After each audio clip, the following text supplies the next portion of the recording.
How could Christians worship a God who destroyed an entire nation of people? In Deuteronomy chapter 2, Moses testifies about God commanding him and the Israelites to set out now and cross the Arnon Gorge. See, I have given into your hand Sihon the Amorite, king of Heshbon, and his country. Begin to take possession of it and engage him in battle. At that time, we took all his towns and completely destroyed them, men, women, and children. We left no survivors. Now take a look at this picture. These are the bones of a female child who had been buried in a pit, her bones arranged in an unorganized manner. She was killed by being sawn in half, along with 2 other girls who were decapitated. These 3 girls were all buried under a ritual site next to the skeletons of even more young girls who were killed, many of them burned to death. But it was not the Israelites who did this.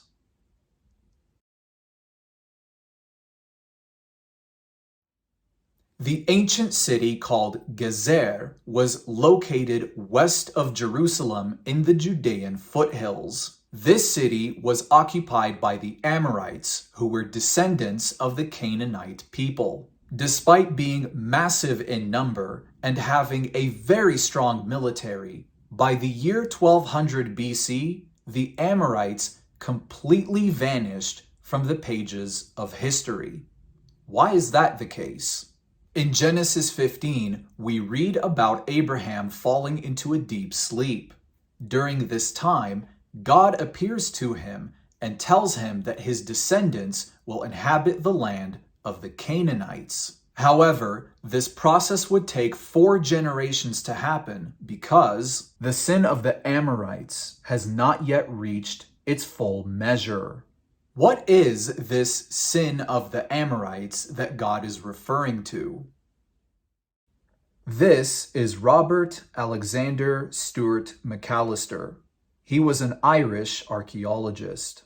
In the year 1902, he set out for an excavation trip in Gezer. As he was slowly uncovering the land, he noticed a row of stones protruding from the ground. So he started to dig deeper.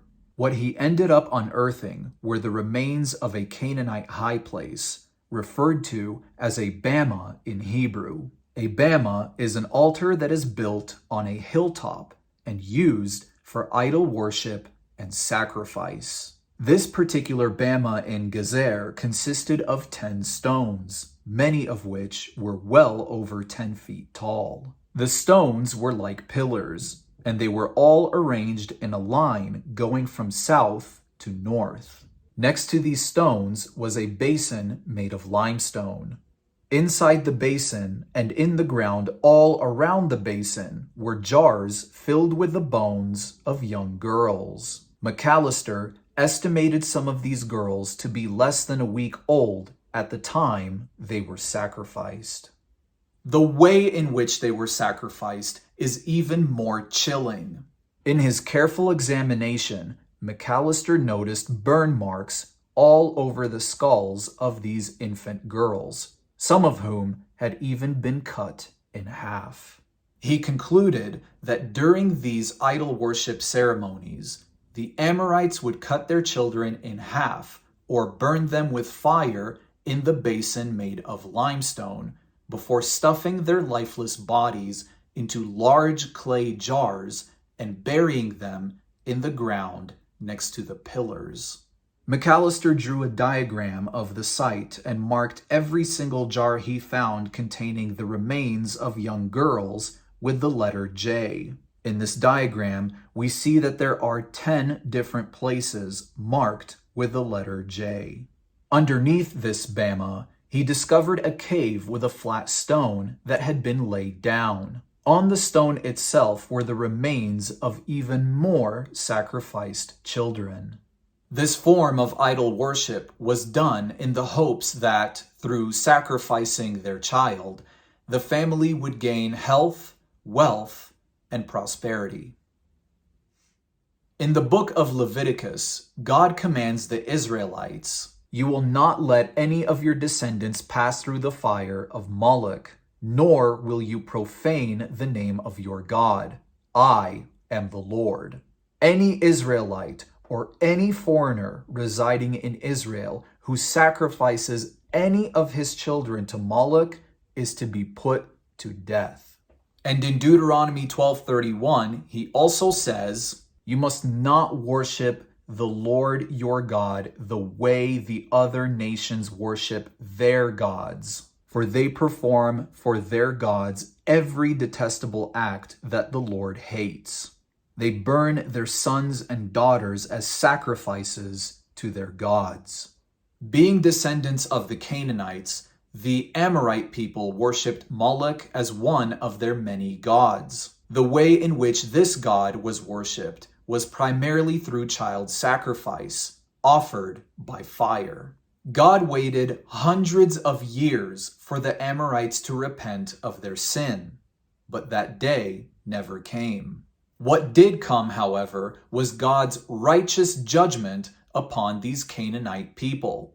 In Exodus 23, God refers directly to the Amorites by saying, "For my angel will go before you and bring you into the land of the Amorites, Hittites, Perizzites, Canaanites, Hivites, and Jebusites, so that you may live there. And I will destroy them completely. You must not worship the gods of these nations or serve them in any way or imitate their evil practices. Instead, you must utterly destroy them and smash their sacred pillars." Was it really justified for God to do this? A non-Christian might argue that it was not just for God to do this because the Amorites did not have his law like the Israelites did. They didn't know any better because God didn't specifically instruct them not to do these sorts of things. But how can that possibly be a good argument when even the Gentiles, who do not have God's written law, show that they know his law when they instinctively obey it, even without having heard it? They demonstrate that God's law is written in their hearts, for their own conscience and thoughts either accuse them or tell them that they are doing right. Did the Amorites know that what they were doing was wrong? Of course they did. Even the atheists who argue there is no God claim to know the difference between right and wrong through their conscience alone. And if the atheists can agree that the practices of the Amorites were indeed evil, then how can we call God unjust for punishing that evil? God is just, and everyone is without excuse. This stuff is real. These things actually happened, and the evidence is buried right beneath the soil that we walk on. I'm speaking for myself first when I say that we are all guilty of the sin of the Amorites through the way in which we have practiced idolatry ourselves. Abortion, pornography, money, material possessions, relationships, our health, our physical appearance. At one point, we have all made a sacrifice to these idols. But the God of the Bible doesn't require a sacrifice from us. He has already made the sacrifice for us on the cross. The sacrifices of God are a broken spirit, a broken and a contrite heart. These, O God, you will not despise.